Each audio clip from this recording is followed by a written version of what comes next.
shy, weak, unattractive loser. A loser. That's what I was for the first 23 years of my life. And the reason I was a loser for so long is because, like other losers, I hid from reality by obsessing over video games and other instant pleasures. You might recognize me as the guy with curly hair who has strong opinions about bodybuilders and the way they train. And FYI, this isn't a perm, this is all natural. And I'll be the first one to admit, I know I'm controversial and I understand why people don't like me. Well, maybe controversial isn't the right word. Nowadays, being controversial just means you have the courage to say what you truly believe, despite the result being hatred by others. So that's why I understand why people don't like me. I get where they're coming from. But I'm pretty good at not letting that bother me because I'm so grateful for the supporters who agree and understand what I'm saying, who support me in my attempt to change the world of fitness. It's funny because one of the most common searches of me is how tall I am, which just shows that people want to know me on a more personal level. So in this video, I'm going to share my story that made me the most talked about and the most toxic fitness influencer and why I am the way I am. The CEO and the founder of Athletic Bodybuilding. So I was born in 1999 in New Mexico to Guatemalan immigrant parents. So for people who keep calling me Mexican, I'm not, I'm Guatemalan. I'm actually a first generation American in my family. My parents had me when they were older and financially they're in a very good spot. But just like other aspiring young men who are trying to make a difference,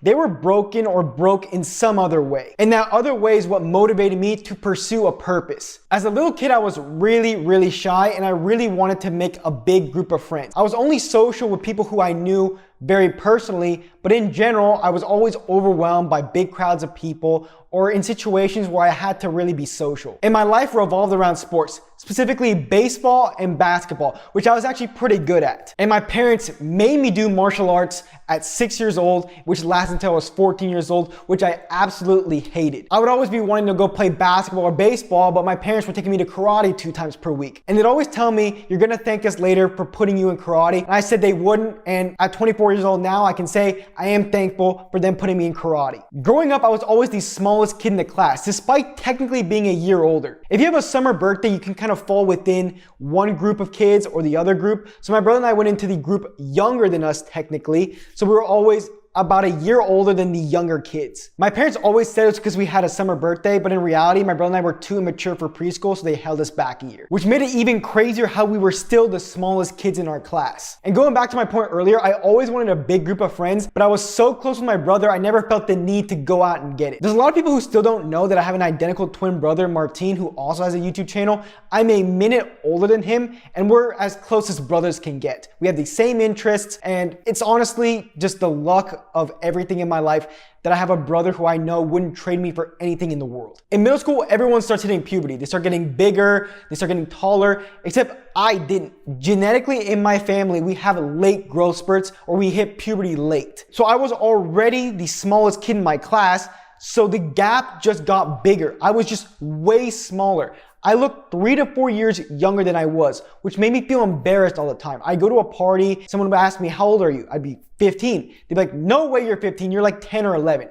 That really hurt inside, and it sucked too because it wasn't anything I could control. I couldn't control when I hit puberty or when I grew. The only thing that allowed me to have any sort of confidence was sports. Despite being small, I was really skillful. So I wasn't athletic in terms of strength, speed, performance aspects, but in terms of skill, I was always at the top. And in middle school, my main sport was basketball. And despite my brother and I being the smallest kid, we made the A team or the first team for our middle school basketball team. Brother and I making the first team for 7th grade basketball ended up killing our confidence. We got into a game and we made like a bad play. I don't think it was a bad play, but it was within 30 seconds of coming in. The coach yanked us out of the game and we only played 30 seconds our first game. And my brother and I went to our dad crying because we just didn't feel like it was fair and we didn't get to play, and it killed our confidence for the rest of the season. And that experience literally killed my confidence for pursuing basketball for the rest of my life. So it was at that point where I switched from basketball to soccer. And again, I was very athletic in terms of a skill aspect,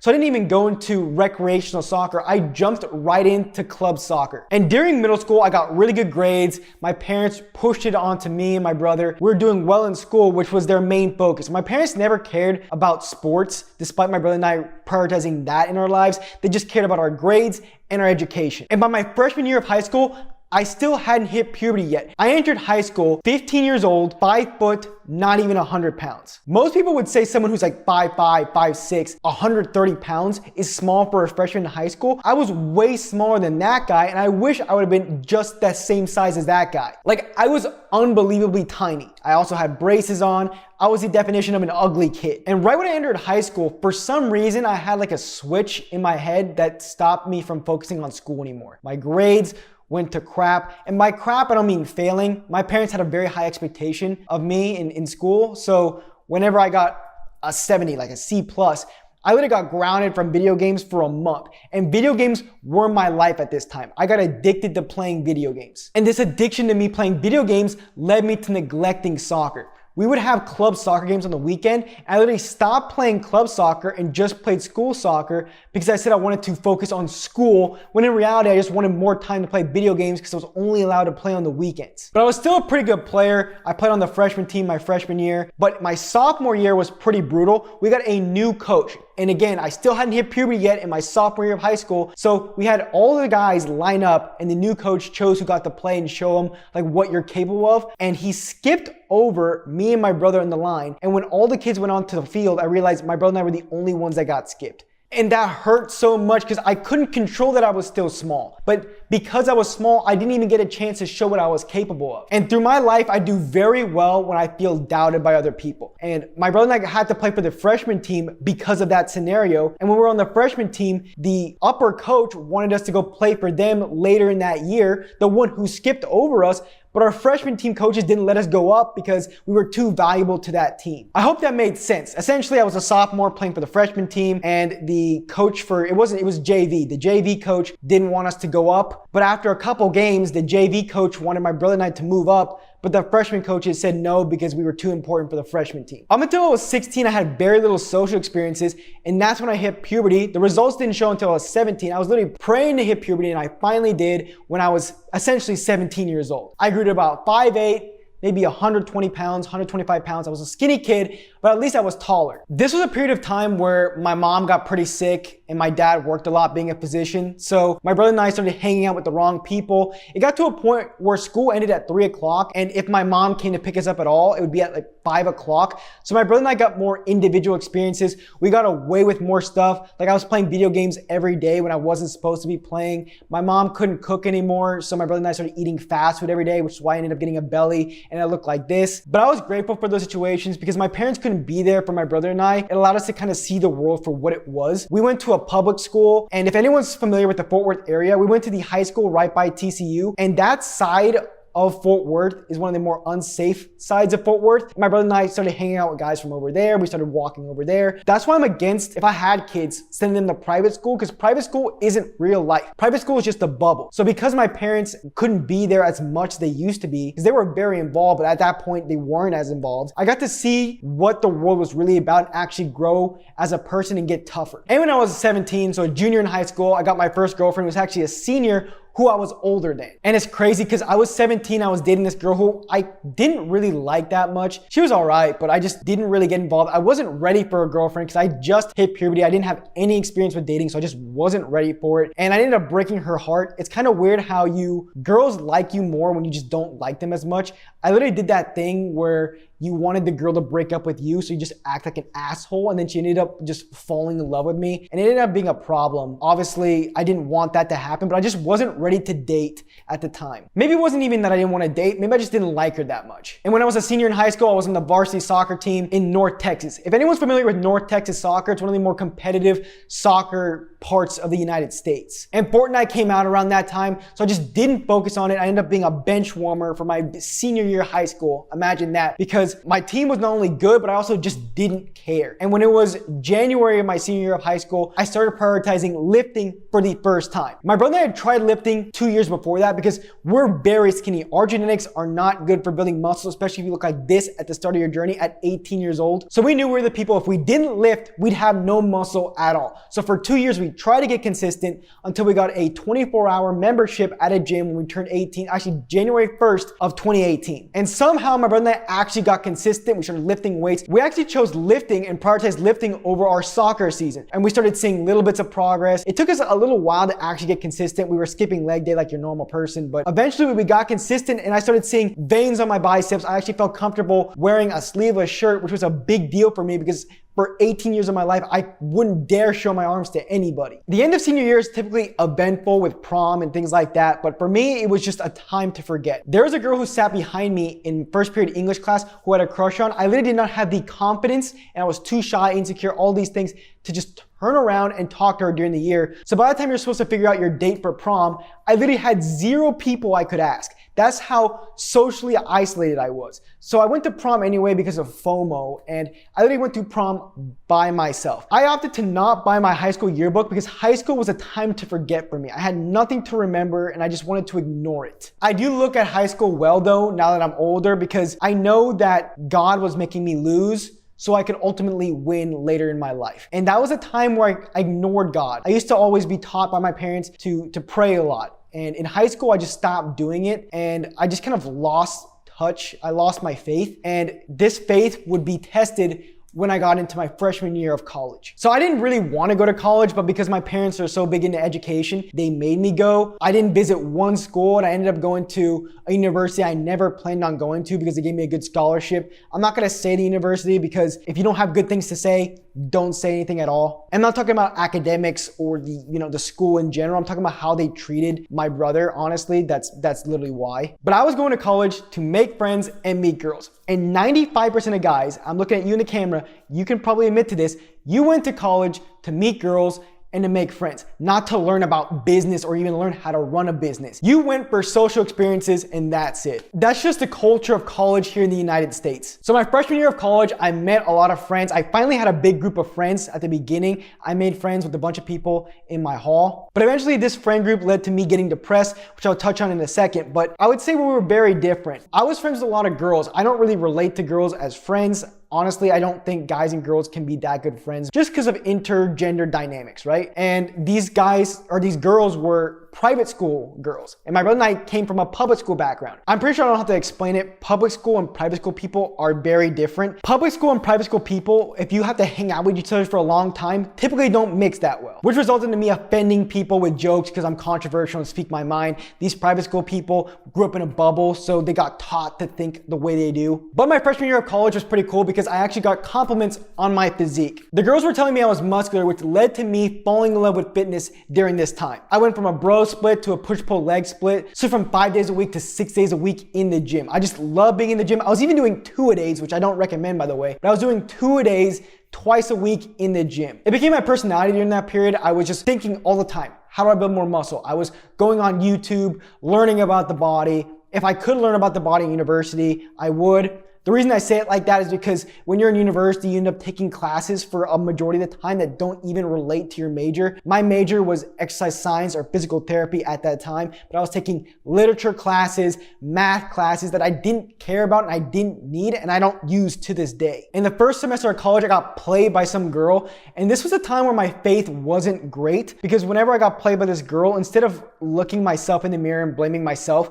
I was literally miserable and praying to God. I was asking him, why are you doing this to me? Why? I'm a good person. Why are you doing this to me? Here's a lesson for all you people who don't have faith or haven't gone through things that make you question or accept or even strengthen your faith. God works in mysterious ways and everything happens for a reason, and he doesn't put you through anything you can't handle. And after I got over this girl, I realized that, so I had a lot of strength and faith in God for what ended up happening my second semester of college where I got depressed. The reason I put quotations is because I don't believe depression's real. My parents get mad at me whenever I say that I don't think depression's real, but you guys know me. I will say things that I believe. I don't care what other people say. I don't care if you get offended or not. In my opinion, depression isn't real, but feeling depressed is real. Essentially, during this time, the people who were my friends ended up turning their back on me, saying I was a bad person. But instead of just walking away, having self-respect, I tried to change my personality so they'd like me. What ended up happening is people can tell when you're not being authentic, and they didn't like me anymore, and I was just chasing after them. So I was trying to get validation from people who I didn't even like myself. The most lonely place in the world is when you're surrounded by the wrong people. And I was dating one of the girls in this group, and I was complaining about the other girls in that group to that girl. So obviously Obviously, it made me look weak. She ended up breaking up with me. I've shown in my life several times that whenever someone breaks up with me, that is the strongest point of my life. I get so much motivation. I ended up hitting the gym harder. I started actually reading books about how to be more social, all these kind of things. Breakups are the biggest motivator in someone's life. And the reason I was able to get over this depression was because I looked in the mirror and told myself, everything that's happening, the way you feel, is your fault. And I also learned that you need to be yourself no matter what. You need to be unapologetically yourself. If someone doesn't like you for who you are, you need to walk away from that situation. People grow up in life, in elementary schools especially, when someone doesn't like you, they teach you, hey, go up to that person and actually try and be their friend, be nice to them, instead of being like, look, people won't like you for their own reasons in life. You just have to accept that. And once I did, I was able to move on stronger than ever. And the lesson of unapologetically being myself would help me with my YouTube career, and it's actually a big reason why I grew so quickly on YouTube. This feeling of being depressed taught me a lot. It taught me about the faith in God that I had, and I have never questioned God ever again because I knew that He gave me a tough challenge in my life to make me grow. And again, God made me lose a lot young in my life to ultimately help me win later in life. And this period of time made me fall in love with weightlifting because I felt like I wasn't in control of my social situation, but I can control my physical situation. I was squatting 315. I deadlifted 315. It was weird. My squat was better than my deadlift at the time, but I was getting stronger in the gym. I saw that I had abs for the first time in my life. I was building muscle. Lifting is the best thing you can do when times get tough in your life. And that made me strengthen my relationship with fitness even more. And because of my new confidence in my physique and stuff, I started partying and I had a lot of fun. A lot of people won't agree with me. They'll say that you needed alcohol to be social. Yeah, I did. And it taught me a lot about being social. I finally developed some charisma in myself, social confidence in myself. Now I feel like I'm very well spoken, and that all came from drinking and partying, which sucks. I don't recommend people do that. I hope you don't find this as inspiration to do that, but that was just me getting out of my comfort zone, and I realized how important building muscle was for my social life. If you're not confident in yourself, no one will respect you. Men won't respect you. Women won't actually be attracted to you if you're not confident. And the way you get confident is by building an attractive physique. That's why today I'm not a big fan of that bodybuilding physique because it doesn't give you the social, physical, and mental benefits that you need to actually experience life to its fullest. My sophomore year of college is when the pandemic hit, and I showed my true love for fitness at this time. A lot of people stopped lifting during this period, and I was at home. We actually had weights in my house, and I was lifting 6 days a week still. Obviously my strength went down, but I just kept lifting. So many people showed during that time that they don't really love fitness because they stopped lifting because of a pandemic. Lifting was all I had to entertain myself. I ended up getting pretty lean at that time. I didn't make crazy progress because I had a limited amount of weights, but the pandemic almost set in stone how big a part of fitness was in my life. And a big reason why I was lifting so hard is because I was ready to start partying again when the pandemic was over, so I needed to be in great shape. Junior year was uneventful, lots of partying, college, normal stuff, but the summer of my junior year was crazy. So my summer of my junior year was my first year of grad school, technically. So my brother and I went into physical therapy because my parents thought, hey, you guys are athletic, you kind of like lifting weights, do physical therapy. We were gonna go into college undecided, but they didn't feel comfortable with that. But my brother and I kind of just did what we were told at the time. So all right, we'll do physical therapy. So this physical therapy program was a 3-3. 3 years of undergrad, 3 years of grad school. So for the program to be an accelerated program, because typically PT is 4 years undergrad, 3 years grad, we had to do a summer course. And we had 2 summer courses, one being gross anatomy, which is the hardest course I ever had to take. And I focused a lot on that. I ended up barely passing that class. I'm telling you, this is just crazy. A question example in gross anatomy would be, they have a cadaver. So a dead human, but you obviously use it and preserve it to study the human body. They would put a pin in the lat, so the lat muscle. They wouldn't say, what is this muscle? They'd be like, what nerve innervates this muscle? So you had to figure out what the muscle was and then the nerve. And that's one of these simple questions they had. That course was so tough, and I passed by 2 questions. But we had another course during that summer, which was like the easy course technically, and I got a 71 in that class. And it turns out, I didn't realize until after the last test, in grad school, you need a 75 plus to pass the class. So when I got a 71, I thought it was fine, but in reality, I just failed that class. Well, technically it's a D, but in grad school, you have to get a C. So I technically failed that class. So I was freaking out, wondering what I was gonna do. Ultimately, what ended up happening was I could still be in the PT program, but it would take me an extra year to get through. From my freshman to my junior year of college, every year I called my parents telling them, I don't wanna be a physical therapist. I don't wanna do this. But my parents were like, you need to do this.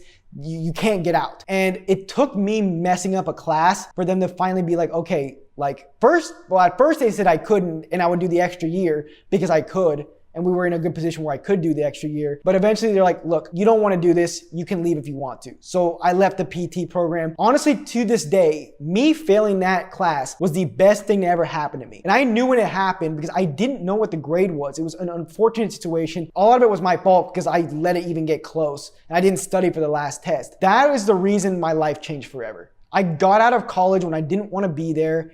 And it allowed me to start thinking about different ways I could pursue my purpose, because physical therapy wasn't my purpose. I didn't want to work 9 to 5, 5 days a week, seeing patients that wouldn't remember me. I didn't want to do that. So they changed my program up. So my last year would have just been, I did a lot of grad school classes in PT with a couple like athletic trainer courses, and I would get a degree in exercise science by the end of it. That year was really tough for me because I was learning a bunch of physical therapy knowledge, which I never used. And this was a time where I found a YouTuber that changed my life, which was Hamza Ahmed. If you want to know if his advice works, I guess I'm proof of it. I would really like to meet him one day. I'm pretty sure I will, but hopefully Hamza's watching this. I want to thank you for completely changing my life. Because up until I saw your videos, my plan of action to actually like sustain my life was to become a personal trainer in real life and then potentially open up a gym. And now that I look at that, I would have hated that, working all this time to make very little and influence very little. And you opened my eyes. You're like, look, if you want to build a big business, make money, and most importantly, have influence over a large group of people, social media is the way. So I changed my plan. So before Hamza, my plan was become a personal trainer, work as a trainer, then open a gym, have a ton of clients there, work all day, make okay money. After Hamza, I was like, okay, I'm gonna make a YouTube channel in fitness and I'm gonna make it. And I ended up starting my YouTube channel early because when I told my parents my plan, they didn't believe in me. My parents will say they did, but I'll tell my parents that I don't think they did, and I don't blame them for it. I was a lazy kid for 22 years of my life, yet I expected them to believe in me. That was just me being ignorant at the time. Why would they believe in me if I haven't shown them, I haven't given them a reason to believe in me at that time? Again, I react very well to when I feel like people are doubting me. So I started my YouTube channel early in March of 2022. And the beginning of YouTube was uneventful. I didn't get like a viral video or a viral sensation hit or whatever until about August of 2022. I had 2 Andrew Tate videos go off. So I started doing pretty well. So I got a personal training job at a gym near me. That gave me some part-time income. I lived at home with my parents, so I had no expenses to basically start my YouTube. My parents supported me, which is the best thing I could ever ask for. Belief and support is different. They had support in me, and I had the utmost belief in myself. If you want to succeed in your life, if you don't believe in yourself, nothing will ever happen. I went into YouTube being like, okay, I'm gonna make this work. I believe in myself, this is gonna work. And Alex Hormozi, which is a business guy, said a very good quote that I remember to this day. He says, it's incredible what you can accomplish if you have no choice. I had no choice but to succeed in YouTube. And in like October or November, it was in November of that year. So when I first started YouTube, I got played by a girl so hard. I was completely broken, but I was smart at that time. I kind of knew like girl interactions and things like that. So once I got played, I completely cut her out of my life. I was hurt by it, but I have that doubt that I needed to fuel myself. I was like, I'm gonna prove this girl wrong and I'm gonna show her she made a bad bet in doubting me. And Andrew Tate was the one who got me through this breakup. I call it a breakup even though I got played because that's how it felt and that's the way you can relate to it. But I got played really bad. Andrew Tate said that the breakup was God telling me that I wasn't worth anything and I need to work harder and prove to him and make God proud. And that was one of the best quotes I ever heard. So Andrew Tate got me through that. And if you can see my graph of my YouTube, when I got played by that girl, I basically hit a slump. And then after, I had so much energy to where my graph on my YouTube went like this. And during that time, I was going to jiu-jitsu 4 times a week because that was my only way to escape the pain I was in, the mental pain. And I got into the leanest, most aesthetic physique I ever had. I still haven't even gotten back to how good of a shape I was in then. I had a delt vein. My shoulders were crazy. My brother came back from college telling me I looked like I was on steroids. It was the best shape I was ever in because of a breakup. I'm telling you, it's the best motivation anyone can ever ask for. And because of that breakup, I started posting daily, and within a month, I hired an editor and I was posting 2 times per week. But I'd say before the breakup, I had about 15,000 subscribers, which was in November. 4 months later, I was at 100,000 subscribers. So anyone who's going through a breakup, remember this. It's the best motivation you could ever have. And it's what fueled me to succeed in my personal fitness journey, because I was in the best shape ever, and my business and purpose, which was my YouTube channel. And after that fact, I hit 100K, and now I'm in a point where I've been prioritizing visualization, manifestation, positive self-talk, and positive thinking. I think so well, my self-belief is super high, and it's something I prioritize now, and I'd like to teach you guys about it some other day. That's why I'm so confident. I can tell you now, I'm gonna hit 10 million subscribers one day. You guys can look back at this in 2 to 3 years. 2 to 3 years, I'll be at 10 million subscribers. It's something I know I have, and I'm gonna get there because my self-belief is that high. I know I'll get there. I'm gonna put in the work to get there. So who is Mario Rios now? What does he wanna do? What's his purpose? My purpose is helping you guys, and my purpose has always been influence and fame over money.